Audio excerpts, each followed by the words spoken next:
오늘 우리에게 주시는 하나님의 말씀은 에베소서 5장 1절로 4절까지의 말씀입니다.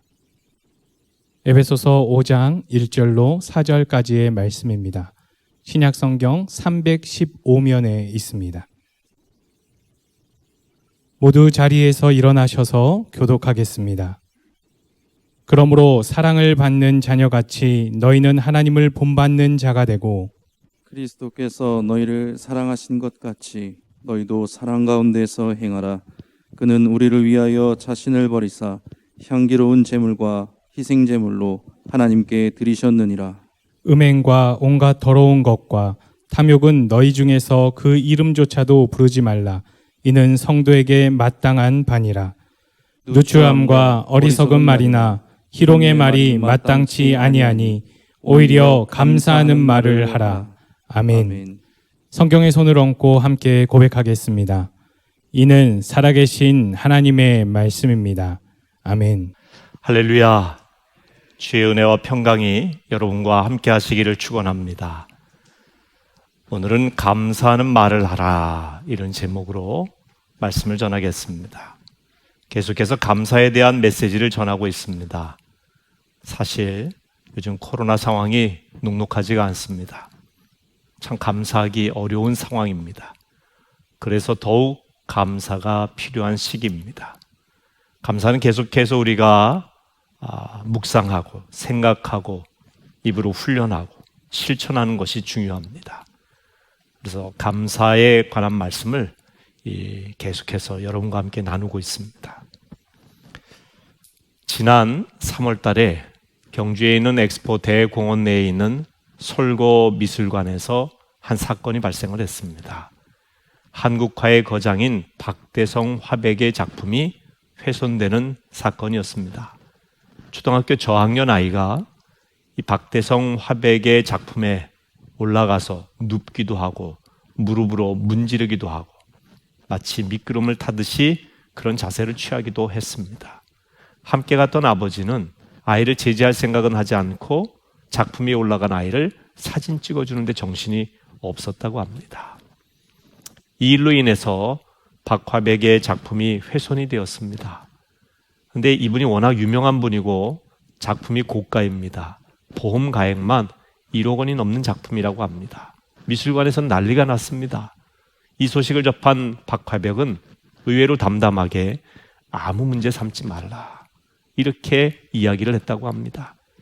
그래도 작품이 훼손됐으니 이게 큰 문제가 아니겠는가, 그런 생각을 했습니다. 그런데 이분은요, 봉황이 지나간 자리에 그 정도 발자국은 남을 수 있다 하면서 껄껄 웃었다고 합니다. 참 대단한 분이죠.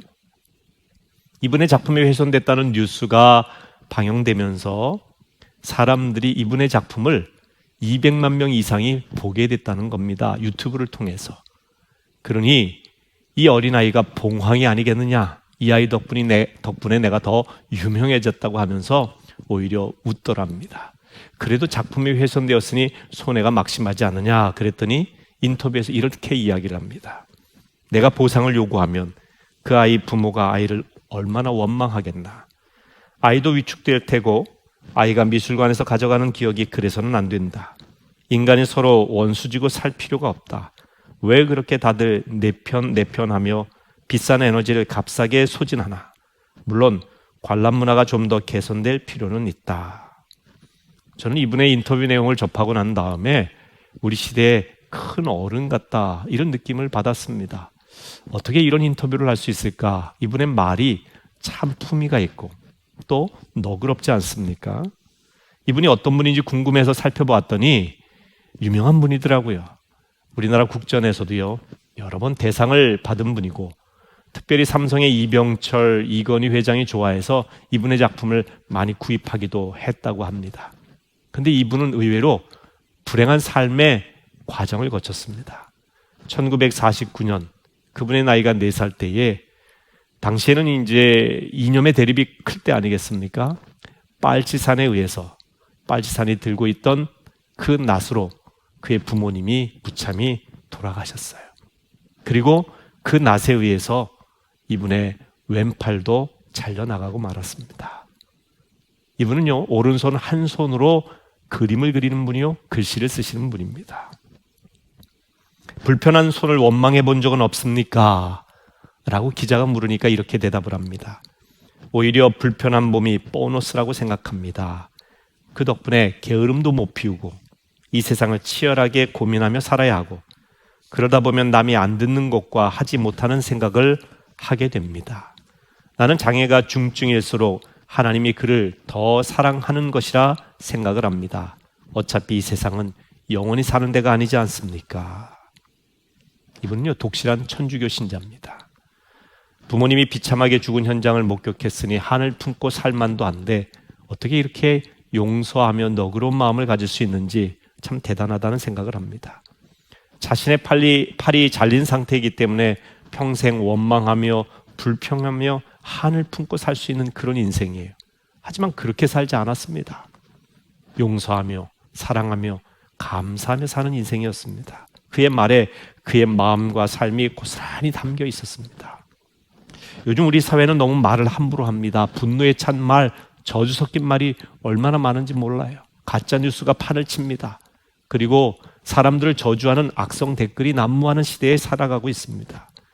우리나라 사회학자인 김찬호 교수가 쓴 모멸감이라는 책에 보니까 우리나라 사람들이 인터넷에 올리는 악성 댓글이 좋은 댓글에 비해서 4배가 더 많다고 합니다. 악플이 선플보다 4배가 더 많다는 거예요. 우리가 그렇게 욕하고 뭐라고 하는 일본은 그 반대예요. 좋은 댓글이 악성 댓글보다 4배가 많습니다. 네덜란드의 경우에는 좋은 댓글이 9배나 많다고 합니다. 참 이런 걸 보면 우리 시대의 우리 사회가 얼마나 말이 거친지 모릅니다. 사람들의 마음에 분노가 가득 차서 그런지 저주 섞인 이야기가 너무 많습니다. 참 보기 민망할 정도입니다. 욕설이 얼마나 난무하는지 모릅니다. 이런 시대이기 때문에 박대선 화백의 인터뷰는 더욱더 감동적이었던 것 같습니다. 어떤 부인이 자주 가는 옷가게가 있었습니다. 근데 이 부인이 그 옷가게를 들어가려고 할 때마다 옷가게 앞에 있는 앵무새가 꼭 그 아주머니를 부르는 겁니다. 아줌마, 돌아봐요. 그러면 이렇게 얘기합니다. 살 좀 빼. 기분이 얼마나 나빠요. 그래서 이 부인이 가게 주인에게, 앵무새 주인이기도 하죠, 이 앵무새 단속 좀 잘하라고. 기분이 나빠서 옷가게 어떻게 오겠느냐고. 그러자 이 주인이 앵무새를 단속을 시키는 거예요. 말 조심하라고 혼을 냈죠. 그래서 그런지 그 다음 날도 옷가게를 들어가는데 아무 소리 안 하는 거예요. 아, 주인이 잘 훈련을 시켰구나 생각하고 볼일을 다 보고 이제 가려고 하는데 뒤에서 앵무새가 부릅니다. 아줌마, 돌아보니까 이렇게 얘기합니다. 말 안 해도 알지? 말 안 해도 알면 얼마나 좋겠습니까? 사람들이 앵무새 말 한마디에 일희일비합니다. 앵무새의 말에 따라 기분이 나쁘기도 하고 좋기도 합니다. 그만큼 사람들은 말의 영향을 많이 받는 존재입니다. 때로는 아무 말도 안 하는 것이 훨씬 더 유익한데 우리는 뭔가 자꾸 말하려고 하다 보니까 상처를 주기도 하고 상처를 입기도 하는 그런 세상에 살아가고 있습니다. 성경은 말의 위력이 참으로 크다고 이야기합니다. 사람을 죽이기도 하고 살리기도 하는 권세가 말에 있다고 말합니다. 특별히 우리 그리스도인들은 언어를 조심해야 됩니다. 우리 그리스도인들은 복음을 믿고 복음을 전하는 사람입니다.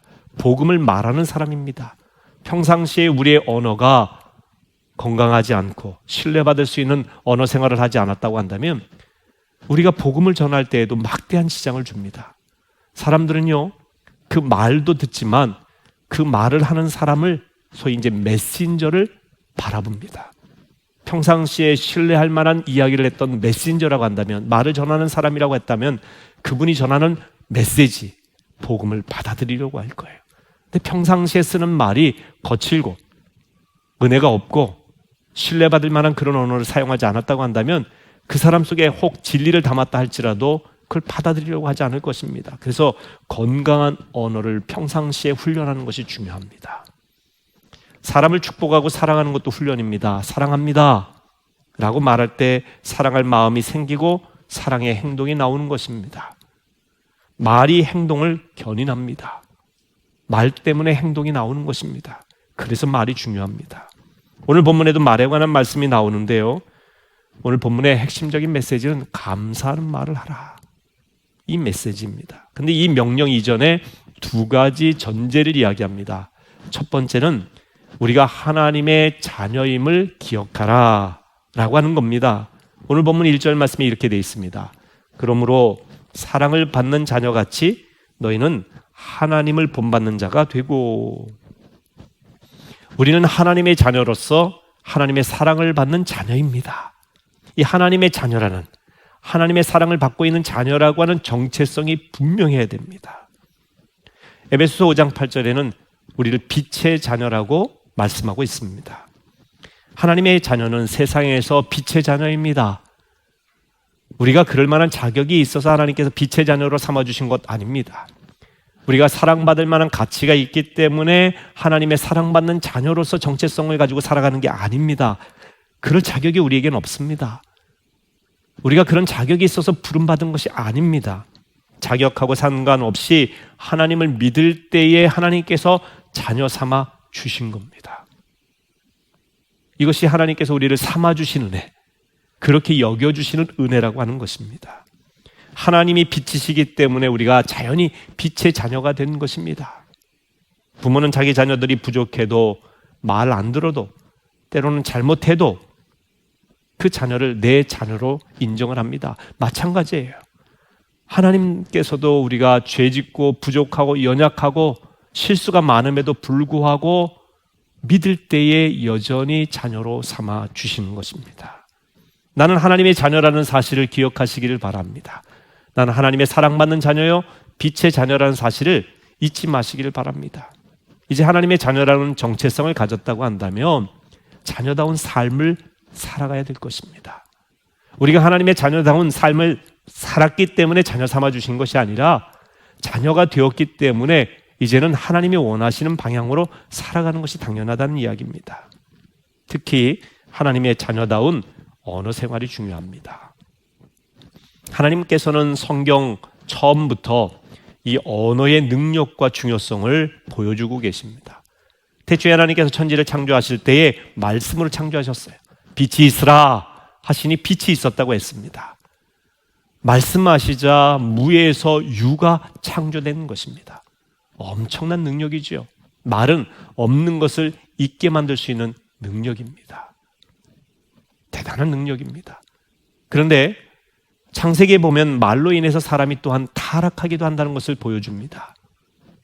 창세기에 하나님께서 금하신 선악과를 먹게 된 원인이 뭡니까? 뱀으로 가장한 사탄이 하와를 유혹합니다. 하와는 또 아담에게 권하죠. 이 선악과를 말입니다. 하나님께서 금하신 선악과를 뱀이 너희가 이것을 먹는 날에 하나님과 같이 되리라고 하는 이 유혹의 말에 사람이 넘어간 겁니다. 하나님과 같이 교만하게 되고자, 하나님과 같이 되고자 하는 이 교만한 마음이 말 때문에 들어온 거예요. 말 때문에 타락하게 되었습니다. 창세기 11장에 보면 바벨탑 사건이 나옵니다. 사람들이 이 바벨탑을 쌓아서 하늘 꼭대기까지 한번 다 보자. 그리고 세상에 널리 우리의 이름을 내보자 라고 하는 말을 했어요. 얼마나 교만한 이야기입니까? 교만한 생각, 교만한 마음에서 교만한 말을 했어요. 하나님께서는 인간의 마음의 동기와 그리고 말 때문에 바벨탑을 쌓지 못하도록 하죠. 어떻게 하십니까? 언어를 다 흩어버리시는 거예요. 바벨탑을 쌓았다는 것 자체가 문제가 아닙니다. 어떤 건축물을 크게 지었다는 것이 문제가 아니라 그 동기와 언어가 문제가 되는 것이죠. 말을 잘못하면 징계를 받습니다. 하나님의 화를 입게 되는 것입니다. 여러분, 언어가 잘못되면 안 됩니다. 하나님의 자녀라는 정체성을 가지고 우리의 언어 생활을 돌아봐야 될 것입니다. 자녀다운 언어 생활을 해야 됩니다. 그러기 위해서는 가장 핵심이 우리의 입술에 감사가 담겨 있어야 돼요. 또한 감사하는 말을 하기 위해서 전제되어야 될 또 하나가 무엇이냐? 부정적인 언어를 버리라 하는 것입니다. 자, 오늘 본문 4절 말씀을 같이 읽어보겠습니다. 누추함과 어리석은 말이나 희롱의 말이 마땅치 아니하니 오히려 감사하는 말을 하라. 표준 세번역으로 보면 더러운 말이나 어리석은 말 또는 상스러운 농담은 여러분에게 어울리지 않습니다. 오히려 여러분은 감사에 찬 말을 하십시오. 이 누추함과 어리석은 말이나 희롱의 말이 마땅치 않다 그랬습니다. 이 누추함이라고 하는 것은요, 더러운 말, 저속한 말을 말합니다. 욕설 같은 것이 여기에 해당이 될 것입니다. 어리석은 말은 의미 없는 말이에요. 그리고 희롱의 말은 음담패설 같은 것, 또 남을 비방하는 말을 의미합니다. 감사하는 말을 하려면 먼저 이런 부정적인 언어를 버려야 된다는 겁니다. 에베소서의 다른 본문에도 버려야 할 언어들을 먼저 언급합니다. 4장 25절에 보면 거짓을 버리고 참된 것을 말하라. 참된 것을 말하기 위해서는 거짓을 먼저 버리라고 하는 겁니다. 에베소 4장 29절에는 더러운 말은 입 밖에도 내지 말고 덕을 세우는 말을 하라. 그렇게 되어 있고요. 에베소서 5장 7절에는 헛된 말로 속이지 못하게 하고 그런 말을 하는 사람과 함께 하지도 말라. 여러분, 부정적인 말을 버리기 위해서는요, 부정적인 말을 하는 사람과 가까이 하시면 안 돼요.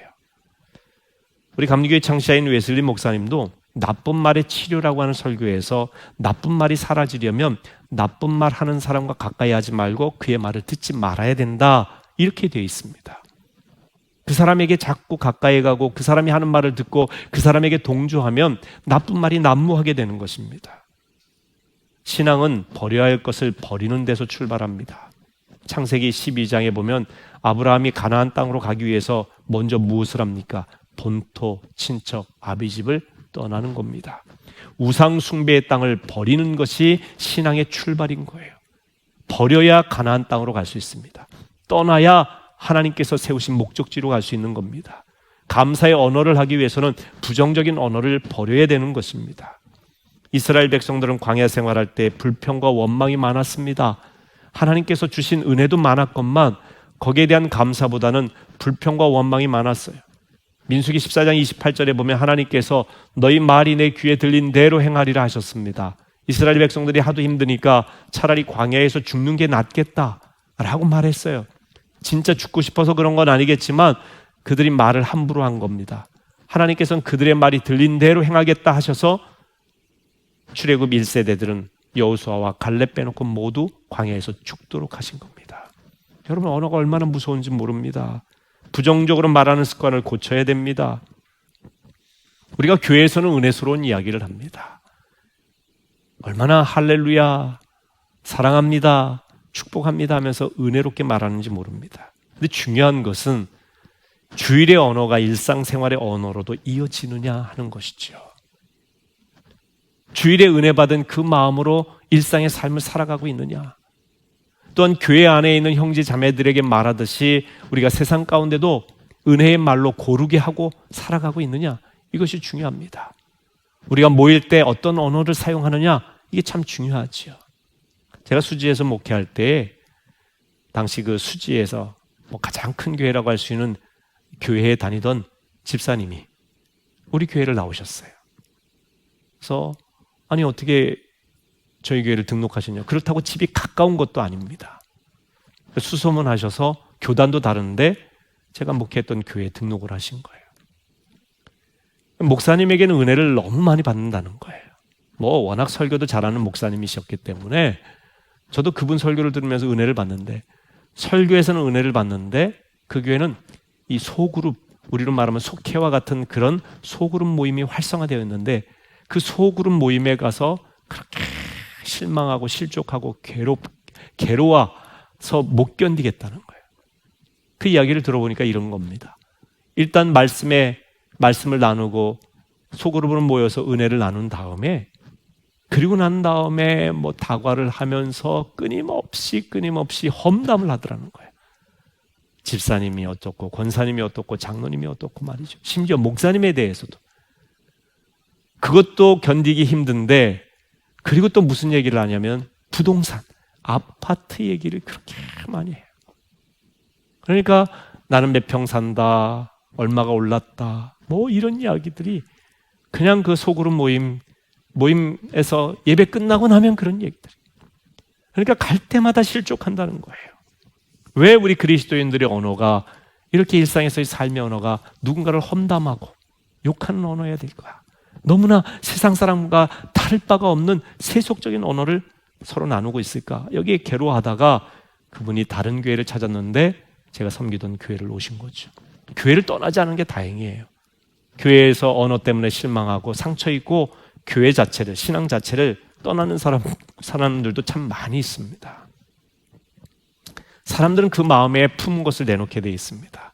그래서 우리가 하나님께 받은 바 은혜를 마음속에 품고 일상생활 속에서도 은혜의 언어를 내놓을 수 있어야 됩니다. 여러분, 은혜의 말을 하려면 마음에 하나님의 은혜로 풍성해야 돼요. 어느 교회 여자 권사님이 부동산 투기로 돈을 많이 버셨습니다. 이분은 거의 매일 땅 보러 다니고 아파트 보러 다녀요. 그러니까 정신이 없어요. 그러면서도 많이 버셨습니다. 근데 이분이 교회 여선교회 회장으로도 봉사를 하십니다. 근데 어느 주일 저녁 여선교회 헌신 예배가 되었어요. 그날도 오전에는 땅 보러 가고 아파트 보러 다니시다가 이제 저녁 예배에 여선교회 회장이니까 사회를 보시기 위해 오신 거예요.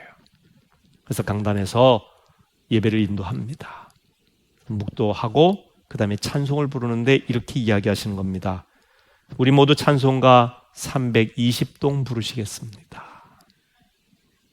320장이 아니라 나의 죄를 정케하사,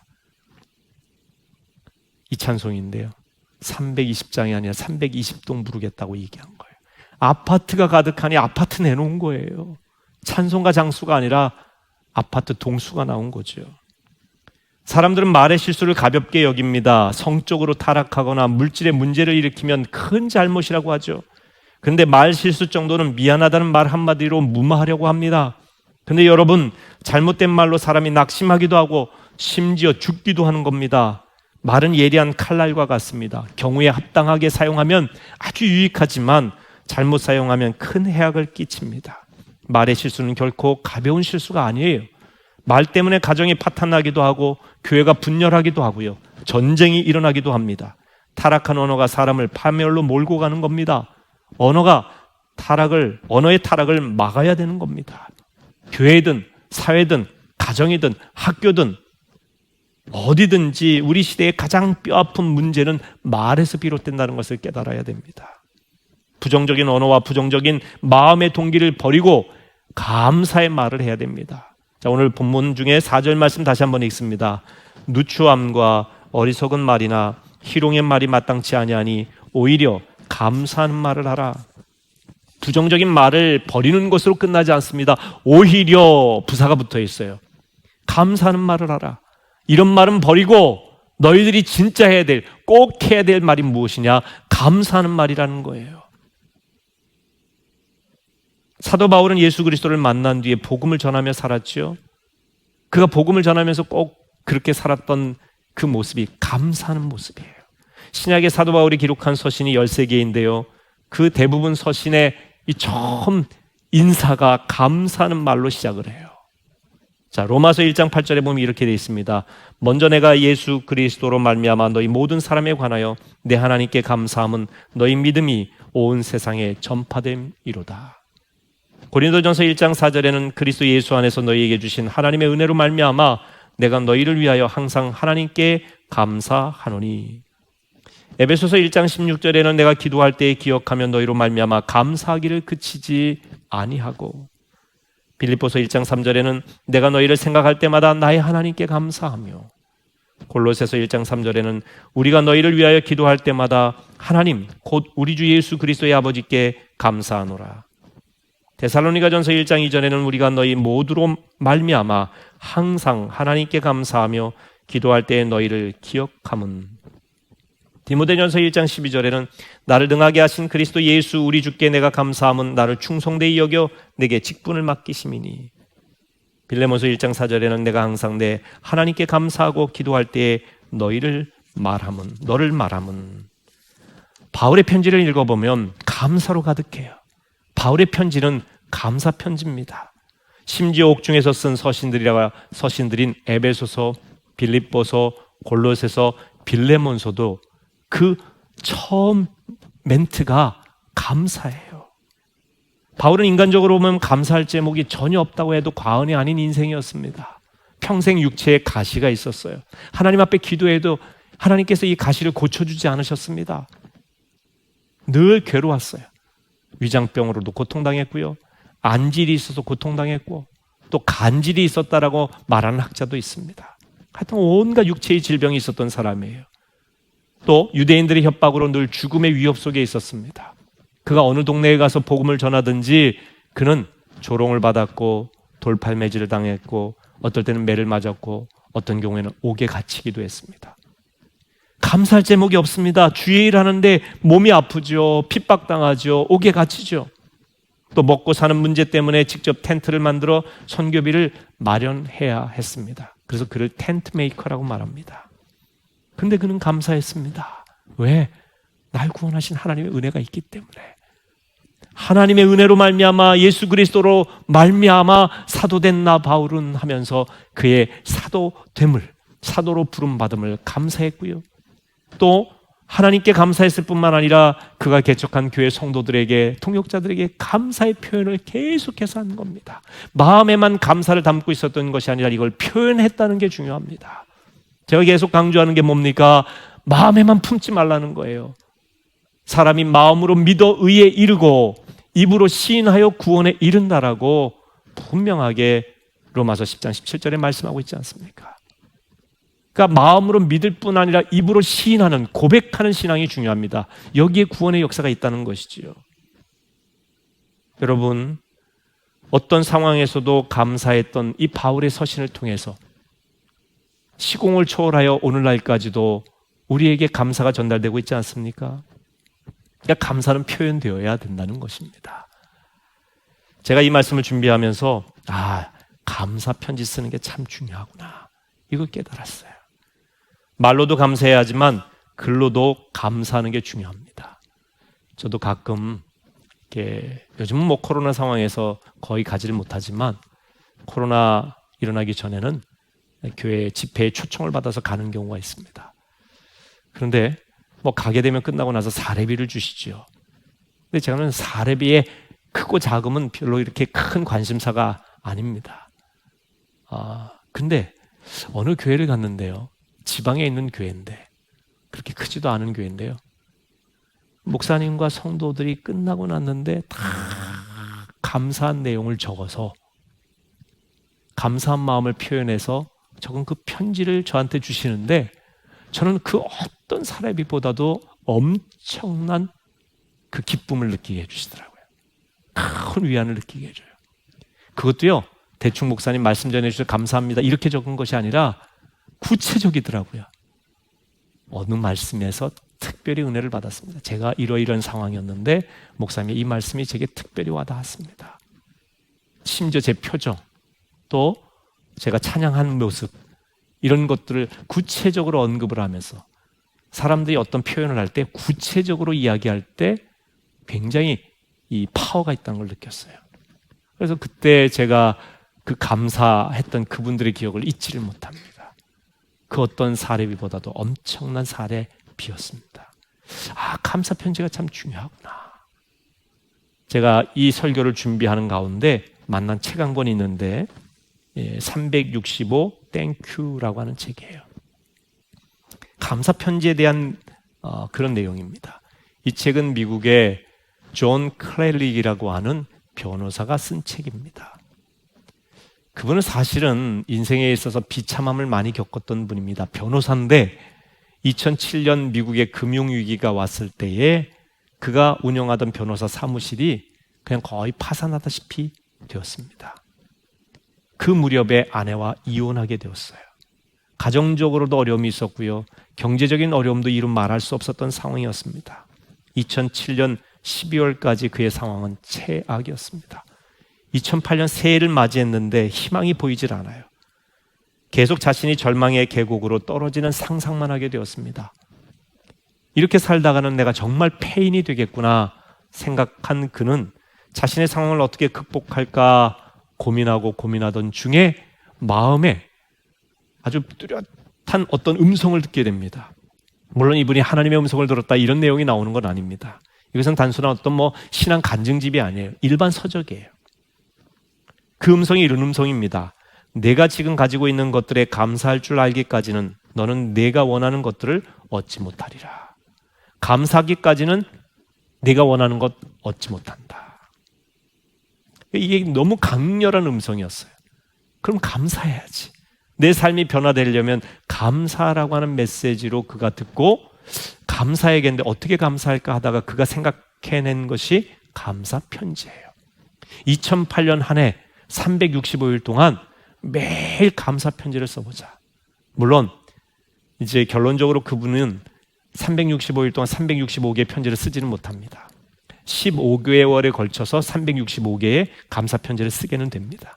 결심은 그렇게 했다는 거예요. 매일 감사 편지를 쓰기로 결심을 했습니다. 그 15개월 동안 365개의 감사 편지를 쓰면서 변화된 자기 삶에 관한 이야기가 365 땡큐라고 하는 책입니다. 그의 첫 번째 감사 편지는 아들에게 보낸 편지였어요. 그는 전에는 선물을 받고 감사 편지를 써본 적이 없었다고 합니다.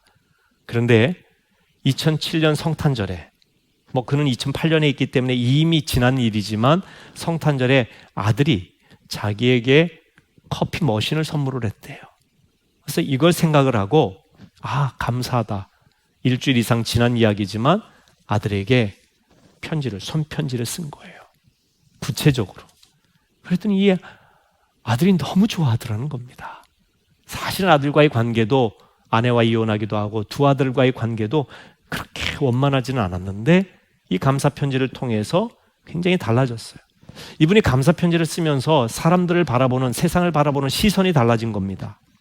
감사한 사람, 감사한 일들이 그렇게 많다는 사실에 그는 놀랍니다.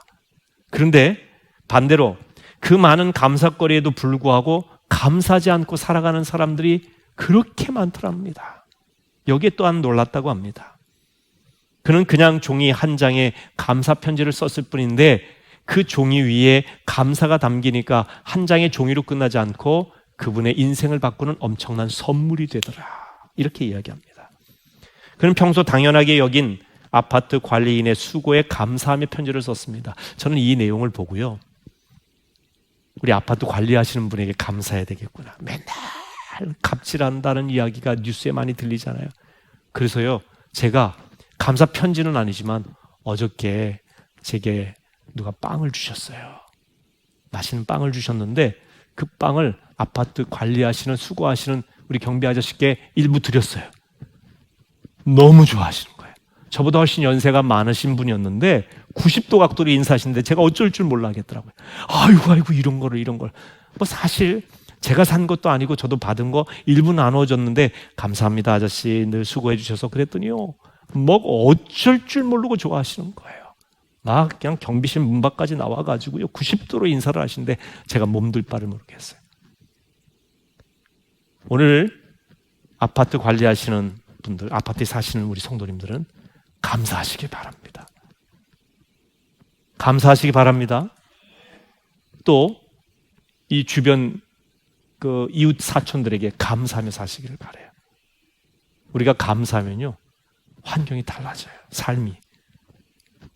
그리고요 이 존 클레릭이라고 하는 분이 이 책에 보니까 어려서부터 사이가 좋지 않았던 누나에게 자기 딸아이에게 생일 선물한 것을 감사하는 편지를 썼더니 어렸을 때부터 말도 잘 섞지도 않고 아주 거리가 멀게 별로 이렇게 친하게 안 지냈던 그 누나와의 관계가 개선되더라는 겁니다. 평소 자주 다니던 스타벅스 직원에게 감사 편지를 쓰기도 하고요. 자기 직장 동료에게도, 심지어 이혼한 아내에게도 감사 편지를 썼어요. 그리고 10년 전에 한 수술을 하게 되었는데 수술을 해준 의사에게 감사 편지를 썼습니다. 철이 지났어도요, 시간이 많이 지났어도 감사 편지를 쓰라고 그분은 이야기합니다. 딸아이 학교 담임 선생님께도, 자신의 머리를 손질해준 미용사에게도, 뇌종양으로 수술을 앞둔 선배에게도, 자신의 반대편 변호인에게도 감사 편지를 썼어요. 감사 편지를 쓰면서 자신이 가장 많이 달라졌다고 합니다. 기쁘고 행복하더라는 거예요. 그는 감사 편지 쓰기 방법을 조언을 합니다. 쭉 풀어서 한 내용을 제가 몇 가지로 정리를 해보았습니다. 6가지로 정리를 해봤는데 이런 내용이에요. 첫째는 자신이 받은 선물이나 상황에 대해 구체적으로 감사하라. 두 번째는 감사 편지는 감사 쪽지 편지라는 사실을 기억하라. 이렇게 말합니다. 왜냐하면 사람들이 편지 써야 되면 좀 길게 뭔가 내용이 많아야 된다 생각하는데 그런 부담을 느껴서 아예 실시를 못하게 되는데 감사 쪽지 편지다. 부담을 버리고 구체적인 감사의 내용 거기에 집중해서 감사 편지를 써라. 세 번째, 조금 힘들더라도 친필로 써보라. 물론 이메일로 또 때로는 우리 스마트폰 같은 것을 통해서 메시지로 보낼 수도 있지만 친필로 쓰는 것이 자기가 해보니까 훨씬 더 사람들에게 진심 어린 감사로 다가가더라는 겁니다. 그러나 이메일을 통해서라도 감사하고요. 또 스마트폰, 휴대폰을 통해서도 감사하는 것, 이건 안 하는 것보다 훨씬 좋은 일이죠. 네 번째는 마음에서 우러나오는 긍정적인 메시지로 감사 편지를 채우라. 그렇게 이야기합니다. 무슨 말이냐면 우리가 그 사람에게 뭔가 감사한 내용을 하다가 예를 들면 자녀에게 감사하다라고 하다가 야 그래도 너 요즘 좀 일찍 일어나고 이렇게 살아야 되진 않겠니? 라고 하는 얘기 하지 말라는 거예요. 감사는 감사로 끝내라는 거예요. 긍정적인 메시지는 긍정적으로 끝내라고 하는 겁니다. 그걸로 가득 채워라. 다섯 번째, 많이 쓰라. 그렇게 얘기합니다. 그리고 감사 편지 리스트를 좀 만들어서 보관해 보면서 다시 감사를 회상하며 풍성해지라는 거죠. 여섯 번째, 감사 편지를 쓰는 것은 좋은 일이며 세상을 더 착한 곳으로 만들어준다는 믿음을 갖고 하라. 이분의 내용이 보면요. 사실 이 신앙인들이 너무너무 적용해야 될 내용이 많이 있습니다. 365 땡큐의 저자 존 클레릭의 이 조언은 이미 사도 바울이 우리에게 말하는 거예요. 사도 바울이 실천한 내용입니다. 그럼 모든 교회에 감사했어요. 동역자들에 대해 감사했어요. 구원해 주신 하나님에게 궁극적인 감사를 드렸습니다. 그것을 실천했고요. 그것을 말했고 그것을 반복했고 많이 써서 서신으로 보냈던 분입니다. 그의 편지는 지금까지 헤아릴 수 없을 정도로 많은 사람들을 살리는 생명의 편지가 되었죠. 복음을 쓰는 그 편지의 내용에 감사의 내용이 가득 담기자 그 편지가 풍성해진 겁니다. 사랑하는 성도 여러분, 감사하며 사십시다. 감사의 말을 합시다. 감사 일기를 쓰고 감사 편지를 써보도록 하십시다. 도저히 감사할 수 없는 날에도 감사하십시다. 멀리 가서 감사하려고 하지 말고 가까이 있는 분들에게 먼저 감사하십시다. 감사를 생각하고 감사를 말하고 감사를 쓰고 감사를 전하는 인생은 분명 놀라운 변화를 경험하게 될 것입니다. 날마다 주 안에서 감사하며 날마다 승리하는 여러분의 삶이 되시기를 주님의 이름으로 축원합니다. 우리 시간 기도하는 시간 갖겠습니다. 우리 하나님 앞에 기도하십시다. 하나님, 감사를 결단합니다. 감사 일기를 결단하고 감사 편지 쓰기를 결단합니다. 라는 고백의 기도를 해주시기를 바랍니다. 여러분이 은혜를 받은 것으로 끝나시면 안 돼요. 결단하셔야 됩니다. 신앙은 결단입니다. 감사가 너무나 중요하다는 사실을 여러분들이 들으셨으니 이제는 그렇게 살기로 결단하셔야 됩니다. 그래서 이 시간 하나님, 감사를 표현하며 살기로 결단합니다. 인도해 달라고 기도하겠습니다. 한 1분간 우리 조용히 하나님 앞에 기도합니다. 기도하시겠습니다.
은혜로우신 하나님, 참 감사합니다.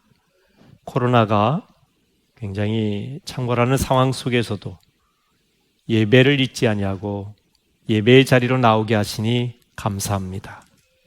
함께 모여 예배하지 못하지만 우리의 삶의 자리가 예배의 자리가 되게 하시니 정말 감사합니다. 문명의 이 길을 통해서 영상을 통해서라도 예배하게 하시니 참 감사합니다. 또한 가족들이 함께 모여 예배하게 하심도 감사합니다. 하나님, 저희가 목소리가 나와서 찬양할 수 있음도 감사합니다. 하나님이 계심을 믿고 기도할 수 있으니 감사합니다. 말씀을 듣고 감사하며 살기로 결단할 수 있는 마음 주심도 감사합니다. 입술로 감사하며 또한 펜으로 감사하며 마음으로 감사하며 표정으로 감사하며 살아가는 우리 모든 성도들이 되게 해 주옵소서. 우리는 마음속에 있는 것을 내놓는다고 했습니다. 우리의 마음에는 우리를 구원하신 하나님의 은혜가 가득한 줄로 믿습니다. 그 은혜로 이 어려운 시기에도 풍성하여서 감사하고 또 감사하고 또 감사함으로 나갈 수 있게 하여 주시옵소서. 때로는 육체의 가시 때문에 고통스러운 상황 속에서도, 경제적인 어려움 때문에 궁핍한 생활 가운데서도, 가정과 관계의 어려움 속에 있어서 늘 힘들다고 말하는 그런 상황 속에서도, 무엇인가 일이 풀리지 않아 답답한 상황 가운데서도 우리를 구원하시고 우리를 존재케 하시는 하나님의 은혜를 기억하면서, 우리가 결핍된 것보다 얻은 것이 훨씬 많음을 기억하면서 감사하며 살아가게 하여 주옵소서. 우리 주변의 많은 사람들에게 감사를 전하며 살아가는 복된 인생이 다 되게 해 주시옵소서. 그리하여 감사를 전달받은 사람들에게도 감사가 전염되게 하시고 우리의 내면에도 감사로 풍성하여 복되고 행복한 인생, 또한 하나님의 영광을 드러내는 인생 다 되게 하여 주시옵소서. 예수님의 이름으로 기도하옵나이다. 아멘.